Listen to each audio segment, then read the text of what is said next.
Hi guys! Today's video is going to be on 21 slime hacks everyone needs to know, and I really hope that you find it useful. To help get slime stains out of your carpet, get a washing up capsule you'd normally put in your washing machine with your clothes and just cut it open and mix it in with some hot water.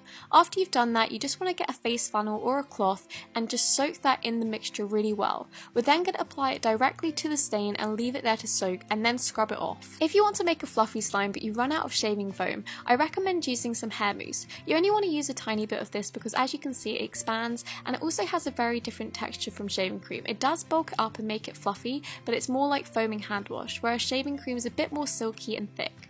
I really like storing my activators in water bottles with the lids that pull up and down, because then you can control how much activator you're adding to your mixture and you don't pour too much in. It's really important to mark this as borax though, just so you don't drink it thinking it's water. I also like storing my activator in hand soap pumps because this gives out even amounts each time.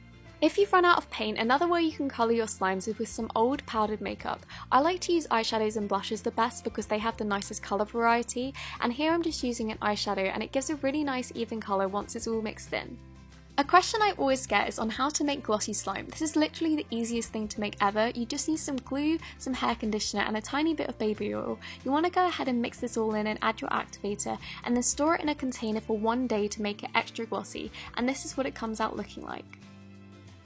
If you're finding your slimes are always going hard, you might be adding a bit too much activator. Instead of doing 1 tablespoon of borax to 1 cup, I recommend half a tablespoon of borax to 1 cup so it's more diluted.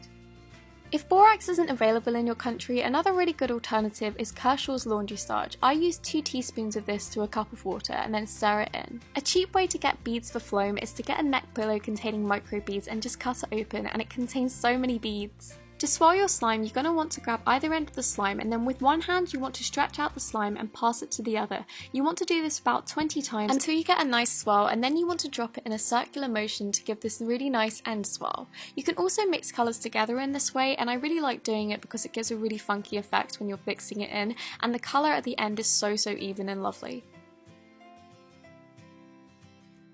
Instead of throwing old slime away or making a slime smoothie, you can actually make jiggly slime with it. I like to add my first batch of old slime into the bowl and then add some foaming hand wash and some hot water on top of that. You want to keep stirring the mixture until you can't feel any lumpy bits of the slime anymore, and that's when you're ready to add more of the old slime. It doesn't have to be the same batch of old slime. I actually prefer when it isn't because it gives a nicer texture. Once that's all mixed in, you can go ahead and add some activator if your slime is sticky, and then it's ready to play with. If you've made a slime with a really nice texture but it's sticking to your fingers a lot, I recommend going in with some baby oil. This will help you keep the same texture, but it will reduce the stick. If that method doesn't work, you just want to go in with a tiny bit more activator. I recommend about 1 pump just to get rid of that stickiness. If you accidentally add too much activator to your slime, sometimes the slimes can become hard and break. I recommend adding a lot of moisturiser. I'm using Johnson's baby lotion, and I massage this in for about 10 minutes so my slime becomes really stretchy and smooth. A really cool way to add some colour to your slime is with a highlighter. You want to go over the slime and just dot the highlighter all around. You can also cut off the nib if you're not going to use it again, and this lets out a lot of ink. You want to mix this all in until you get a really nice even colour, and you can keep adding highlighter like I did. I did actually use the whole highlighter and it gave a really nice green. To stop your slime sticking to your container, just add a tiny bit of baby oil and go around with a tissue, wiping it around the sides. If you want a slime that has bubbles on the top, I recommend using some foaming hand wash. If you're from England, it's actually really hard to get, but you can find it in the kids section in Tesco. To reduce the risk of beads falling out of your foam, you want to make sure your slime is really sticky. The stickiness will all go because it will be picking up the foam beads and then it won't stick to your hand anymore. If you want to make slime but you don't have the ingredients, I recommend mixing dish soap and cornstarch together. This gives a really nice clay-like slime and it's so stress relieving.